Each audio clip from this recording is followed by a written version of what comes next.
సూర్యాపేట జిల్లా కోదాడలో ఏసీబీ అధికారులు ఆకస్మికంగా దాడులు చేపట్టారు. ఈ దాడుల్లో అటవీ శాఖ ఉద్యోగి లంచం తీసుకుంటుండగా రెడ్ హ్యాండెడ్గా ఏసీబీ అధికారులకు పట్టుబడ్డాడు. కోదాడలో ఫారెస్ట్ బీట్ ఆఫీసర్గా పనిచేస్తున్న వెంకన్న చెట్ల వ్యాపారి నుండి 20,000 లంచం డిమాండ్ చేశాడు. దీంతో ఏసీబీని ఆశ్రయించాడు బాధితుడు. వెంకన్నను అదుపులోకి తీసుకున్న అధికారులు కేసు నమోదు చేసి దర్యాప్తు చేస్తున్నారు. రోజుల క్రితం మా నల్గొండ ఏసీబీ రేంజ్ ఆఫీస్కు ఒక అతను వచ్చి కంప్లైంట్ ఇచ్చాడు.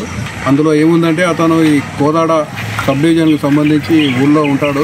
అతను గత 20 ఇయర్స్ నుంచి ఈ సబ్ డివిజన్కి సంబంధించిన అంటే ఉపయోగంలో లేని చెట్లను కర్రను పబ్లిక్ దగ్గర కాంట్రాక్ట్ బేస్ మీద తీసుకొని కొనికి అవి కట్ చేసి ఫారెస్ట్ డిపార్ట్మెంట్ దగ్గర నుంచి చాలాను కట్టి ఆ పర్మిషన్ తీసుకొని అది వేరే దగ్గరికి ట్రాన్స్పోర్ట్ చేస్తూ ఆ బిజినెస్ చేస్తూ ఉంటాడు.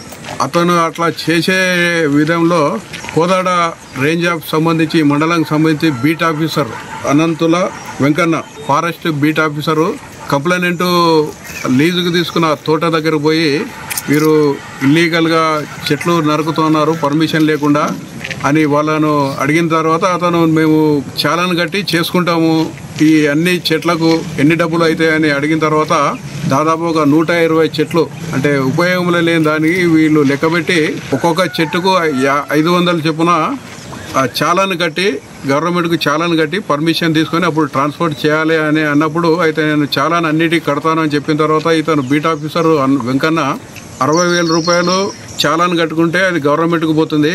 ఆ డబ్బులు నాకే ఇస్తే నేను తర్వాత కూడా నీ బిజినెస్ చేసుకోవడానికి అవకాశం ఇచ్చి నీకు పర్మిషన్ నేను ఇస్తాను. నీ వెహికల్స్ ట్రాన్స్పోర్ట్ అయ్యేటప్పుడు కూడా ఎవరు ఆపకుండా ఇబ్బంది లేకుండా నేను చూస్తానని చెప్పి అతని దగ్గర 50,000 డిమాండ్ చేశాడు. తర్వాత కంప్లైంట్ సవరాలు రిక్వెస్ట్ చేసిన తర్వాత 20,000కు ఒప్పందం కుదుర్చుకున్నాడు. ఈరోజు మధ్యాహ్నం కోదాడ అవుట్స్కర్ట్స్లో కంప్లైంట్ అక్కడ వెయిట్ చేస్తూ ఉంటే వెంకన్న బీట్ ఆఫీసరు ఆయన దగ్గరికి వెళ్ళి 20,000 డబ్బులు తీసుకుని యాక్సెప్ట్ చేసి తీసుకున్నాడు. రెడ్ హ్యాండెడ్గా మేము అతన్ని పట్టుకున్నాము.